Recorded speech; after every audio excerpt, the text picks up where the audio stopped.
दोस्तों नमस्कार, ये है मार्गदर्शन फॉर सिविल सर्विसेज। मैं अनुराग चौधरी। दोस्तों, भारतीय इतिहास के महत्वपूर्ण प्रश्नों के रिवीजन के क्रम में इस वीडियो में प्रस्तुत है मुगल कालीन प्रशासन और अर्थव्यवस्था से संबंधित महत्वपूर्ण प्रश्न, जो आपके आगामी परीक्षाओं जैसे TGT, PGT, LT grade, government inter college प्रवक्ता, गवर्नमेंट डिग्री कॉलेज, उच्चतर शिक्षा असिस्टेंट प्रोफेसर, केंद्रीय विद्यालय संगठन और नेट जेआरएफ इतिहास के लिए बहुत ही उपयोगी हैं। तो आइए शुरू करते हैं मुगल कालीन प्रशासन और अर्थव्यवस्था से संबंधित महत्वपूर्ण प्रश्न। पहला प्रश्न है, मुगल काल में जब्त क्या होता था, आपको बताना है। तो सही उत्तर है, मुगल काल में जब्त जमीन की पैमाइश होती थी। मुगल काल में जब्त जमीन की पैमाइश या माप से संबंधित था। दूसरा प्रश्न है, मुगल कालीन भारत की शहरी आबादी 1601 के लगभग कितनी थी? ऑप्शन है 12%, 13%, 14% या 15%। तो सही उत्तर है, मुगल कालीन भारत की शहरी आबादी 1601 के लगभग 15% थी। मुगल कालीन भारत की शहरी आबादी 1601 के लगभग 15% थी। तो वहीं करीब 85% लोग गाँव में रहते थे। छोटे खेतिहर और भूमिहर संभ्रांत दोनों ही कृषि उत्पादन से जुड़े थे और दोनों ही फसल के हिस्सों के दावेदार थे। अगला प्रश्न है, मुगल काल में निवासी खेतिहर के लिए कौन सा शब्द प्रयुक्त नहीं किया जाता था, आपको बताना है। ऑप्शन है मिरासी, घरूहल, खुद कास्त या पैकास्त। तो सही उत्तर पैकास्त। पैकास्त जो है ये निवासी खेतिहर के लिए प्रयुक्त नहीं किया जाता था। खुद कास्त किसान उसी गांव की भूमि पर खेती करते थे जहां के वे निवासी थे, जबकि पाही कास्त या पैकास्त में दूसरे गांव जाकर कृषि कार्य करते थे। अगला प्रश्न है, मुगल काल के दौरान समाज के संदर्भ में सूची 1 का सूची 2 के साथ मिलान कीजिए और दिए गए कोड से सही उत्तर का चयन करिए। बहुत ही महत्वपूर्ण प्रश्न है। तो यहाँ पर आप देख सकते हैं, तबीब ये चिकित्सक थे। इसके अलावा बक्काल, बक्काल अन्न धान्य व्यापारी होते थे। कुलकर्णी कौन थे? तो याद रखिएगा, कुलकर्णी ग्राम लेखाकार होते थे और इजारदार सार्वजनिक राजस्व के किसी मद का किसान होता था। तो 3, 4, 1, 2 आपका सही सुमेलन हो जाएगा। ऑप्शन डी यहाँ पर सही उत्तर हो जाएगा। तबीब चिकित्सक थे, बक्काल अन्न धान्य व्यापारी थे और कुलकर्णी ग्राम लेखाकार होते थे और इजारदार ये मुगल काल में सार्वजनिक राजस्व के किसी मद के किसान होते थे। अगला प्रश्न है, सूची 1 का सूची 2 से सुमेलन करना है और दिए गए कोड से सही उत्तर का चयन करना है। बहुत ही महत्वपूर्ण प्रश्न है। बेगम, तो बेगम शाही परिवार से आने वाली स्त्रियां होती थीं। अगहा, अगहा जो हैं ये अन्य पत्नियां होती थीं। स्त्रियां जो कुलीन परिवार में न जन्मी हो उनको अगहा कहा जाता था। अगाचा, तो अगाचा उपपत्नी होती थी और ख्वाजा सर जो है ये गुलाम हिजड़े होते थे। तो 1, 4, 2, 3 यहाँ पर मिलान, सही मिलान देखते हैं। ऑप्शन सी 1, 4, 2 और 3 आपका हो जाएगा। अगाचा ये उपपत्नी होती थी, बेगम शाही परिवार से आने वाली स्त्रियां थीं। इसके अलावा जो ख्वाजा सर होते थे ये गुलाम हिजड़े होते थे। अगला प्रश्न है, बलूतेदार शब्द का प्रयोग निम्नलिखित सामाजिक श्रेणियों में किसे निर्देशित करने के लिए किया जाता था? तो याद रखिएगा, बलूतेदार सेवादार लोगों को, जैसे नाई, धोबी, बढ़ई, लुहार, मोची आदि को बलूतेदार कहा जाता था। अगला प्रश्न है, मुगल सैन्य विभाग में अहदीस क्या होता था, आपको बताना है। ये आपको याद भी रखना चाहिए। ऑप्शन है पैदल दस्ता, मंजनिक चालक इकाई, प्रशिक्षित सुरक्षित दस्ता या उच्च वर्गीय घुड़सवार। तो सही उत्तर उच्च वर्गीय घुड़सवार।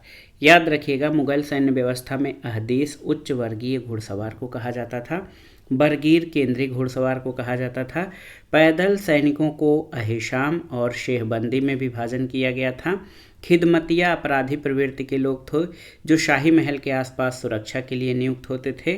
ताबीनान सशस्त्र परिचर को कहा जाता था और मीर ए आतिश ये तोपखाना प्रमुख होते थे।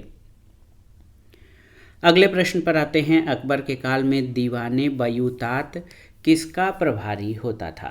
तो याद रखिएगा दीवाने बयूतात ये कारखाना यानी फैक्ट्रीज का प्रभारी होता था। दीवाने बयूतात या नाजिरे बयूतात कारखानों का अधीक्षक होता था और विभिन्न कारखानों के आय व्यय का ब्यौरा रखता था। अगला प्रश्न है, राज दरबार में मीर ए तुजुक शब्द का प्रयोग किया जाता था किसके लिए? तो याद रखिएगा मीर ए तुजुक शब्द का प्रयोग धर्मानुष्ठान अधिकारी के लिए किया जाता था। मुगल दरबार में मीर ए तोजक या मीर ए तुजुक धर्मानुष्ठान का अधिकारी था। इसका प्रमुख कार्य धार्मिक उत्सव आदि का प्रबंध करना था। अगला प्रश्न है दोस्तों, अकबर के शासनकाल में उपज का कितना प्रतिशत भू राजस्व के रूप में किसानों से लिया जाता था? तो सही उत्तर है 1/3 यानी 33.5%, 33.25%। अकबर ने शेरशाह की व्यवस्था में सबसे महत्वपूर्ण भूमि परिवर्तन करके भूमि को खेती की उपज के आधार पर 4 श्रेणियों में विभक्त किया: पोलज, परती, चाचर और बंजर। प्रत्येक श्रेणी को भूमि की उपज के आधार पर उत्तम, मध्यम और निम्न श्रेणियों में विभक्त किया गया और उनकी औसत दर के आधार पर लगान की राशि तय की गई। इस प्रकार अकबर के शासनकाल में भू राजस्व की दर 1/3 यानी 33.1/3% किसानों से लिया जाता था। अगला प्रश्न है, अकबर द्वारा प्रारंभ किए गए मुद्रा संबंधी सुधार के बाद राजकीय टकसाल का वैधानिक अध्यक्ष किसे बनाया गया? तो सही उत्तर ख्वाजा अब्दुस समद को। अकबर द्वारा प्रारंभ किए गए मुद्रा संबंधी सुधारों के बाद राजकीय टकसाल का वैधानिक अध्यक्ष ख्वाजा अब्दुस समद को बनाया गया। टकसाल अधिकारी दरोगा था। ख्वाजा मंसूर और मुजफ्फर खां को जौनपुर और लाहौर टकसाल का प्रमुख बनाया गया। औरंगजेब के काल में टकसालों की संख्या सर्वाधिक थी और सबसे पहले अकबर ने अपने शासन के प्रारंभ में मुहर नामक सिक्का चलाया। ये मुगल काल में सर्वाधिक प्रचलित सिक्का था। शंसब या शहंशाह अकबर द्वारा चलाया गया सबसे बड़ा स्वर्ण सिक्का था और जलाली अकबर ने चौकोर चांदी का सिक्का चलाया था जिसको जलाली कहा जाता था। अगला प्रश्न है, कौन अकबर के केंद्रीय प्रशासन का सर्वोच्च अधिकारी था? आपको बताना है। ऑप्शन है देखिए वजीर, वकील, मीर बख्शी या मीर सामा। तो सही उत्तर वकील। अकबर के केंद्रीय प्रशासन का सर्वोच्च अधिकारी वकील था। हुमायूं का उत्तराधिकारी अकबर नाबालिग था। इस अवधि में हुमायूं ने बैरम खां को वकील नियुक्त किया जो हुमायूं की मृत्यु के बाद अत्यंत शक्तिशाली हो गया। सैद्धांतिक रूप से वकील मंत्रियों का प्रमुख होता था और वकील के पद की महत्ता को कम करने के लिए अकबर के शासनकाल के 8वें वर्ष में दीवाने वजीरात कुल का नया पद सृजित किया गया और राजस्व और वित्तीय मामले वकील के हाथ से ले लिए गए। अगला प्रश्न है कि किस अंग्रेज यात्री ने अकबर के अधीन रत्न विशेषज्ञ की नौकरी प्राप्त की थी? तो उत्तर है William Leeds, option B. William Leeds नामक अंग्रेज यात्री ने अकबर के अधीन रत्न विशेषज्ञ की नौकरी प्राप्त की। वो पेशे से एक जौहरी था। राल्फ फिच एक अंग्रेज व्यापारी और यात्री थे। वो अपनी भारत यात्रा के दौरान 1584 में अकबर के दरबार फतेहपुर सीकरी पहुँचे। इसके अतिरिक्त राल्फ फिच इलाहाबाद, वाराणसी, कूच बिहार, पटना और उसने बंगाल की यात्रा भी की। पूर्वी बंगाल से होते हुए वो 1586 में म्यांमार पहुंचा। वहां से मलाया होते हुए वापस 1591 में लंदन पहुंचा और उसकी यात्रा वृत्तांत से भविष्य में ईस्ट इंडिया कंपनी के संस्थापकों को बहुत सहायता मिली। अगला प्रश्न है, किसने निजामुल मुल्क को वकील मुतलक का पद प्रदान किया था? आपको बताना है। फर्रुखशियर, मोहम्मद शाह, जहांदार शाह या बहादुर शाह? तो सही उत्तर मोहम्मद शाह। मुगल बादशाह मोहम्मद शाह ने निजामुल मुल्क को वकील मुतलक का पद प्रदान किया था। मोहम्मद शाह ने चिनकिलिज खां को निजामुल मुल्क की उपाधि और आसफ जहाँ की उपाधि प्रदान की थी। निजामुल मुल्क ने 1724 में दक्षिण भारत के मुगल सूबों पर अधिकार कर लिया और हैदराबाद में एक स्वतंत्र राज्य की स्थापना की थी। अगला प्रश्न है, निम्नलिखित मुगल शासन में किसने कश्मीर के कुछ वैध करों को माफ़ कर दिया था? आपको बताना है। ऑप्शन है जहांगीर, शाहजहां, मोहम्मद शाह या शाह आलम। तो सही उत्तर शाहजहां। मुगल शासन में शाहजहां ने कश्मीर के कुछ वैध करों को माफ़ कर दिया था। जहांगीर ने कश्मीर में प्रसिद्ध शालीमार बाग की स्थापना की थी। अगला प्रश्न है, 1568 में किस राजा को पराजित करने के बाद मुगल सेना ने चित्तौड़ पर अधिकार किया था? तो सही उत्तर है महाराजा उदय सिंह।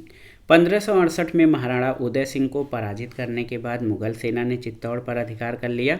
अकबर चित्तौड़ विजय के स्मृति स्वरूप वहां की महामाता मंदिर से विशाल झाड़ फानूस आगरा ले आया था और इसी विजय के उपलक्ष्य में उसने फतहनामा भी जारी किया था। अगला प्रश्न है, किरोरी शब्द किसकी प्रशासनिक व्यवस्था में राजस्व अधिकारी के लिए प्रयुक्त किया जाता था? आपको बताना है।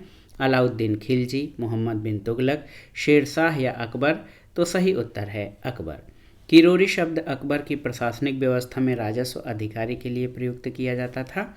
तो ऑप्शन डी आपका सही उत्तर है। अगला प्रश्न है, अकबर के शासनकाल में प्रचलित दाम दशमलव मुद्रा में कितने पैसे के बराबर थी? तो सही उत्तर है 2 सही 1/2 पैसे यानी 2.5 पैसे। अकबर के शासनकाल में प्रचलित एक दाम दशमलव मुद्रा में 2.5 पैसे के बराबर होता था। अगला प्रश्न है, निम्नलिखित में किस शासक ने इलाही प्रकार की मुद्राओं को चलाया? ऑप्शन है शेरशाह सूरी, हुमायूं, अकबर या बाबर? तो सही उत्तर अकबर ने। याद रखिएगा, अकबर ने मुगलों की टकसाल और मुद्रा व्यवस्था में महत्वपूर्ण परिवर्तन किए। अकबर का सबसे बड़ा सोने का सिक्का संसव था, जो तौल में 101 तोले के करीब था और जिसका प्रयोग बड़े लेन देन में होता था। सोने का सबसे अधिक चलने वाला सिक्का इलाही कहलाता था, जिसका मूल्य 10 रुपये के बराबर था। इसके अतिरिक्त सोने के अन्य सिक्के भी थे, जिनकी कुल संख्या 26 थी। तो स्पष्ट है कि इलाही प्रकार के सिक्कों को अकबर ने चलाया था। अगला है दोस्तों, पैबाकी शब्द से क्या तात्पर्य था? तो सही उत्तर है पैबाकी का अर्थ भूमि से था। मुगल काल में पैबाकी शब्द से तात्पर्य भूमि से था। मुगल शासनकाल में भूमि कर के आधार पर भूमि का विभाजन मुख्यतः 2 भागों में किया गया था, खालसा जागीर, पैबाकी। पैबाकी के अंतर्गत आने वाली भूमि केंद्रीय नियंत्रण में रहती थी। मुगल काल में जागीरों के हस्तांतरण की एक आम प्रक्रिया बन गई थी।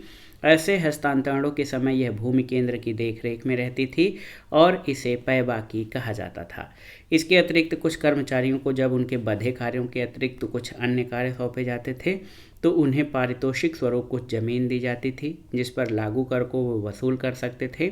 ऐसी भूमि भी पैबाकी के अंतर्गत आती थी। अगला प्रश्न है, मनसबदारों के लिए माहवार वेतन प्रथा किसके शासनकाल में प्रारंभ की गई थी? ये बहुत ही महत्वपूर्ण प्रश्न है, तो याद रखिएगा शाहजहां के शासनकाल में। मनसबदारों के लिए महीने का या मासिक वेतन प्रथा का प्रारंभ शाहजहां के शासनकाल में हुआ। मनसबदारी व्यवस्था मुगल सैन्य व्यवस्था की प्रमुख विशेषता थी, जिसका प्रारंभ अकबर ने किया था। अगला प्रश्न है, मुगल प्रशासन में कौन दरोगा ए तोपखाना के नाम से जाना जाता था?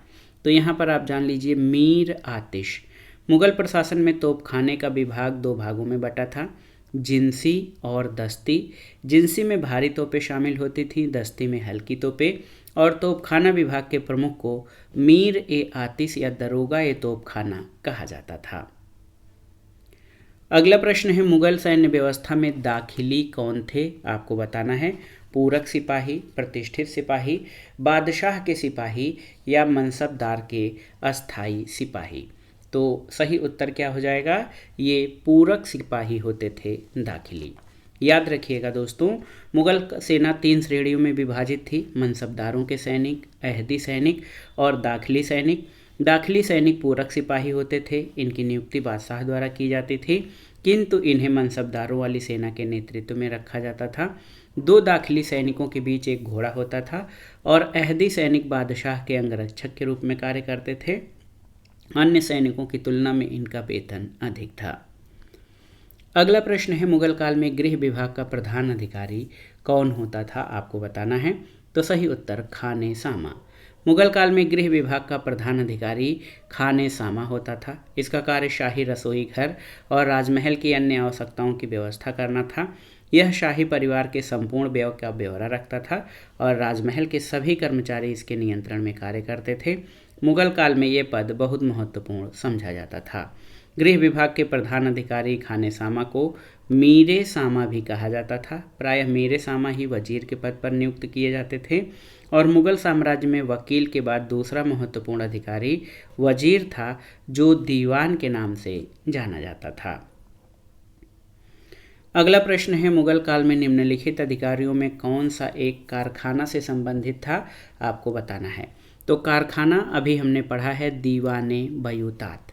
मुगल काल में कारखाना का प्रमुख अधिकारी दीवाने बयूतात होता था। कारखाना के अंतर्गत जनसाधारण द्वारा प्रयोग में लाई जाने वाली वस्तुओं और शासन द्वारा प्रयोग की जाने वाली वस्तुओं का निर्माण और रखरखाव किया जाता था। ये विभाग न केवल सब प्रकार की वस्तुओं की खरीद और भंडारण करता था, बल्कि युद्ध के लिए अस्त्र शस्त्र और विलास सामग्रियों के निर्माण का सबसे बड़ा अभिकरण था। अगला है, निम्नलिखित में से कौन प्रांत का सैन्य और प्रशासनिक अधिकारी दोनों था? दीवान, नाजिम, बख्शी या फौजदार? तो सही उत्तर बख्शी। मुगल काल में मीर बख्शी सैन्य विभाग का प्रधान था। उच्च अधिकारियों सहित सभी श्रेणियों के मनसबदारों की नियुक्ति के आदेश उसी के द्वारा दिए जाते थे। घोड़ों को दागने और सिपाहियों का मुआयना करने का काम भी उसी के जिम्मे था। वो सरखत नामक प्रमाण पत्र पर हस्ताक्षर करके सैनिकों का मासिक वेतन भी निर्धारित करता था। इसके अतिरिक्त प्रांतों में भी बख्शी होते थे जो मीर बख्शी के नियंत्रण में कार्य करते थे। मुगल शासन में मीर बख्शी भू राजस्व अधिकारियों का पर्यवेक्षण करता था और साथ ही सैन्य विभाग के वेतन के लिए भी उत्तरदायी था। सर जदुनाथ सरकार ने मीर बख्शी को पे मास्टर या वेतनाधिकारी कहा था, किंतु वेतनाधिकारी का कार्य मीर बख्शी का नियमित और अस्थायी कार्य नहीं था। वेतनाधिकारी का कार्य दीवान ए तन करता था। अगला प्रश्न है, मुगल काल के दौरान मीर बख्शी के कार्यालय के बारे में कौन सा कथन सत्य नहीं है, आपको बताना है। उसने युद्ध में देखिए सैनिकों को सुव्यवस्थित करने का प्रबंध किया, ये सही नहीं है। वो खुफिया विभाग का प्रमुख था, सही है। उसने मनसबदारों की नियुक्ति के लिए उम्मीदवारों को प्रस्तुत किया, सही है। राज्य के सभी उच्च अधिकारियों की नियुक्तियों के साथ साथ सही पदोन्नतियों के मामले में जो चीफ बख्शी से होकर गुजरे थे। तो आप देखिए ऑप्शन ए आपका सही नहीं है, अन्य विकल्प आपके सही हैं। मुगल काल में मीर बख्शी मुख्यतः सैन्य विभाग का प्रधान होता था, किंतु यह प्रधान सेनापति नहीं था। उसका कार्य सैनिकों के वेतन और सैनिक संगठन से संबंधित था। वो मनसबदारों की सूची बादशाह को प्रस्तुत करता था। सैनिकों की भर्ती, निरीक्षण और शस्त्रों की व्यवस्था भी वही करता था। इसकी सहायता के लिए प्रांतों में बख्शी होते थे जो गुप्तचर विभाग के प्रभारी के रूप में भी कार्य करते थे। अगला प्रश्न है, निम्न में से किसे मुगल प्रशासन में अमीरों का मुख्य माना जाता था, आपको बताना है। ऑप्शन है दीवाने आला, मीर बख्शी, सदर उल सुदूर या काजी उल कजात। तो सही उत्तर मीर बख्शी। मुगल काल में विशेष तौर से अकबर ने अपने शासनकाल में अधिकारियों के वर्ग और सेना को संगठित करने के लिए मनसबदारी पद्धति प्रारंभ किया। मनसबदारी पद्धति के अधीन प्रत्येक अधिकारी को एक दर्जा या मनसब दिया जाता था। सबसे निचला दर्जा 10 का था और सबसे ऊपर का दर्जा 500 का था, जो सरदारों यानी अमीरों के वर्ग के लिए था। शाही घराने के लोगों को इससे ऊंचा मनसब दिया जाता था। सैनिक विभाग का प्रधान मीर बख्शी कहलाता था और सरदारों के संगठन का प्रधान दीवान नहीं बल्कि मीर बख्शी माना जाता था। इसलिए इस पद पर सिर्फ सरदारों को ही नियुक्त किया जाता था।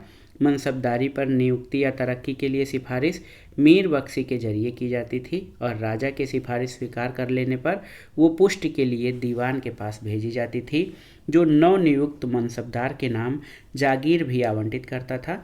तरक्की के मामले में भी इसी पद्धति का प्रयोग किया जाता था। तो याद रखिएगा, मुगल प्रशासन में अमीरों का प्रमुख ये मीर बख्शी था। अगला प्रश्न है, मुगल प्रांतीय प्रशासनिक व्यवस्था की पारस्परिक नियंत्रण और शक्ति संतुलन के अंतर्गत कौन अधिकारी सूबेदार पर नियंत्रण रखता था? तो याद रखिएगा, सूबेदार पर नियंत्रण रखने का कार्य दीवान का होता था। अकबर के काल में प्रांतीय प्रशासन के प्रमुख अधिकारी को सरकारी तौर पर सिपहसालार या गवर्नर कहा जाता था, जिसे उसके उत्तराधिकारियों के समय नाजिम या नाजिम ए सूबा कहा जाने लगा, परंतु जनसाधारण में वो सूबेदार के नाम से जाना जाता था। सूबेदार को सूबे के संपूर्ण सैनिक और असैनिक अधिकार प्राप्त थे। सूबेदार का स्थानांतरण आवश्यकता पड़ने पर होता था और 1586 में अकबर ने सूबों में एक नया परिवर्तन करते हुए एक नया दीवान पद सृजित किया, जो सूबेदारों की शक्ति पर नियंत्रण रखता था। अगला प्रश्न है, मुगलों के काल में परगना के प्रशासन का मुखिया कौन होता था, आपको बताना है। तो सही उत्तर शिकदार। परगने का प्रधान अधिकारी शिकदार कहलाता था, जो वहाँ की शांति और सुव्यवस्था के लिए उत्तरदायी था। ये फौजदार के अधीन रहता था। कृषकों से भू राजस्व की वसूली में ये आमिल की सहायता भी करता था। इसके अतिरिक्त शिकदार परगने में न्यायाधीश के रूप में फौजदारी मुकदमों का निर्णय करता था। प्रत्येक परगने में, याद रखिएगा, आमिल होता था। परगने में इसका वही कार्य था जो सरकार में अमल गुजार का होता था। इसका प्रमुख कार्य भू राजस्व का निर्धारण और उसकी वसूली करना था। गांव का प्रधान मुकद्दम कहलाता था और ये भू राजस्व वसूली में राजस्व विभाग के कर्मचारियों की सहायता करता था। मुकद्दम गांव में शांति और सुव्यवस्था की स्थापना के लिए उत्तरदायी होता था। गांव का दूसरा अधिकारी पटवारी कहलाता था, जो गांव की समस्त भूमि का ब्यौरा रखता था। अगला प्रश्न है, मुगल काल में निर्धारित भू राजस्व या जमा सदैव ही वास्तविक वसूली से अधिक रहता था। इसका सर्वप्रमुख कारण क्या था, आपको बताना है। तो सही उत्तर है, भू राजस्व अधिकारी राजस्व का गबन कर लेते थे। मुगल काल में निर्धारित भू राजस्व यानी जमा सदैव ही वास्तविक से अधिक रहता था। इसका प्रमुख कारण भू राजस्व अधिकारियों का राजस्व गबन करना था। मुगल काल में अमीरों की संख्या बढ़ती जा रही थी, जबकि जागीरों का अभाव था और जागीरों की आमदनी घटती जा रही थी, जबकि सामंतों की संख्या और उनकी आमदनी में वृद्धि हो रही थी। ऐसी स्थिति में वे भू राजस्व का गबन करते थे। औरंगजेब की मृत्यु के पश्चात इजारेदारी यानी ठेके पर कर वसूले की प्रथा ने किसानों का शोषण बढ़ा दिया। मुगल साम्राज्य पर हुए विदेशी आक्रमण ने साम्राज्य को धनहीन बना दिया और 18वीं शताब्दी के दौरान धन की कमी के कारण मुगल शासकों को एक मजबूत और विशाल सेना रखना कठिन हो गया था। अगला प्रश्न है, मुगल सेना के निम्नलिखित सैनिकों में कौन सर्वाधिक वेतन भोगी होता था, आपको बताना है। अहदी, बरगीर, दाखिली या इनमें से कोई नहीं। तो सही उत्तर अहदी। स्वयं सम्राट द्वारा अहदी सैनिकों की नियुक्ति की जाती थी। ये बादशाह के योग्य सैनिक थे। इनके वेतन, शिक्षा, वस्तु और घोड़े की व्यवस्था बादशाह द्वारा की जाती थी। अन्य सैनिकों की तुलना में अहदी सैनिकों का वेतन अधिक था। दाखिली सैनिकों की नियुक्ति बादशाह द्वारा की जाती थी, लेकिन उन्हें मनसबदारों वाली सेना के नेतृत्व में रख दिया जाता था। बरगीर को अस्त्र शस्त्र और घोड़े राज्य द्वारा प्रदान किया जाता था। अगला प्रश्न है, मुगल नौसेना का नौसेनापति कौन होता था, आपको बताना है। ऑप्शन है मुअल्लिम, मीर ए बहर, किरानी या नाखुदा। तो सही उत्तर मीर ए बहर। मुगल साम्राज्य मूलतः स्थल साम्राज्य था। इस कारण उसके समय में एक शक्तिशाली नौसेना का निर्माण नहीं हो सका। मुगलों की नौसेना सर्वदा दुर्बल रही और कभी भी यूरोपियन जातियों से समुद्र पर मुकाबला करने की स्थिति में नहीं रही। मुगल नौसेना का प्रधान मीर ए बहर होता था। इसका प्रमुख कार्य शाही नौकाओं की देखभाल करना था। अगला प्रश्न है, मुगल शासन व्यवस्था के संबंध में कौन सा कथन सत्य नहीं है, आपको बताना है। मुगल शासन व्यवस्था मुख्यतः एक सैनिक शासक था। सही है। वह एक केंद्रीभूत निरंकुशवाद या एक तंत्रवाद था। ये सही है। सम्राट को इस्लामी परंपराओं का पालन करना पड़ता था। ये सही नहीं है। और सम्राट द्वारा मंत्रियों से परामर्श लेना आवश्यक नहीं था। सही है। दोस्तों, मुगल शासन व्यवस्था की उत्पत्ति का आधार सैनिक था और अपने आधार की इस विशेषता को उसने अंत तक स्थापित किया, परंतु उसमें प्रजा की भलाई और उन्नति को भी शामिल किया गया। मूलतया मुगल शासन केंद्रीकृत शासन था, जिसमें बादशाह संपूर्ण राज्य और प्रशासन का प्रधान और सभी शक्तियों का निर्विवाद उपभोग करने वाला था। मुगल बादशाह कभी भी किसी विदेशी सत्ता अथवा व्यक्ति के अधीन नहीं रहे। अकबर ने स्वयं को इस्लाम के कानूनों के बारे में अंतिम निर्णायक घोषित किया और बादशाह की स्थिति को और अधिक श्रेष्ठ बना दिया। बादशाह के मंत्री, सरदार और सलाहकार उसे सलाह तो दे सकते थे, परंतु बादशाह उनकी सलाह मानने को बाध्य नहीं था। ये भी स्पष्ट है कि मुगल राज्य एक धार्मिक राज्य नहीं था। अगला प्रश्न है, मुगल काल में इजरा क्या था, आपको बताना है। महत्वपूर्ण प्रश्न है, इजरा क्या होता था। तो याद रखिएगा दोस्तों, राजस्व कृषि की एक व्यवस्था। इजारा मुगलकालीन राजस्व कृषि की एक व्यवस्था थी जो ठेका प्रणाली पर आधारित थी। इसके अंतर्गत जागीरदारों द्वारा किसानों से अत्यधिक भू राजस्व वसूली के लिए कृषि भूमि को ठेका पर दिया जाता था, जिसे इजारेदारी व्यवस्था भी कहते थे। मुगलों के शासनकाल में कौन सा शाही दस्तावेज नहीं था, ये आपका अगला प्रश्न है। ऑप्शन है फरमान, सनद, खुतबा या निशान। तो सही उत्तर खुतबा। खुतबा ईद उल फितर और शुक्रवार को विशेष अवसरों पर नमाज के समय पढ़ा जाने वाला धर्मोपदेश था, जिसमें चारों खलीफाओं और उनके उत्तराधिकारियों के साथ सम्राट के नाम का उल्लेख होता था, जबकि फरमान, सनद और निशान एक प्रकार का शाही दस्तावेज था। निशान किसी शहजादे द्वारा दिया जाने वाला आदेश पत्र था। फरमान का अर्थ शाही आदेश या शाही आज्ञा है। खुतबे में सम्राट का नाम शामिल न करने का मतलब होता था शासक के रूप में सम्राट को नकार देना। अगला प्रश्न है, कौन सा अधिकारी इस्लामी कानून का संरक्षक था, आपको बताना है। तो सही उत्तर का इस्लामी कानून का संरक्षक सद्र उस सुदूर होता था। सद्र उस सुदूर के कई कार्य थे। पहला, ये दान विभाग के प्रधान अधिकारी के रूप में कार्य करता था। दूसरे, ये बादशाह को धार्मिक विषयों पर परामर्श दिया करता था। तीसरा, प्रधान काजी के रूप में इसे मुकदमों का निर्णय भी देना होता था। ये प्रांतीय काजी और स्थानीय काजियों के निर्णयों के विरुद्ध अपीलें भी सुनता था और निर्णय देता था। न्याय के क्षेत्र में बादशाह के पश्चात इसका दूसरा स्थान था। ये प्रांतीय और स्थानीय काजियों की नियुक्ति के लिए बादशाह से सिफारिश भी किया करता था। मुहतसिब जन आचरण निरीक्षण विभाग का प्रधान था और इसका कार्य प्रजा के आचरण को उच्च बनाए रखना था। न्याय विभाग काजी उल कुजात यानी मुख्य काजी के अंतर्गत था। मुगल बादशाह स्वयं राज्य के सबसे बड़े न्यायाधीश होते थे, किंतु उसके न्यायिक कार्यों में सहायता के लिए राजधानी में एक मुख्य काजी होता था। मुख्य काजी मुस्लिम कानून के अनुसार न्याय करता था। मीर ए समा को खान ए समा के नाम से भी जाना जाता था, जो शाही गृह विभाग का प्रधान अधिकारी था। इसका कार्य शाही रसोई घर और राजमहल की अन्य आवश्यकताओं की व्यवस्था करना था। अगला प्रश्न है, अलतमगा भूदान किसने प्रारंभ किया था? तो उत्तर है जहांगीर ने। अलतमगा जागीर की शुरुआत जहांगीर के समय हुई थी।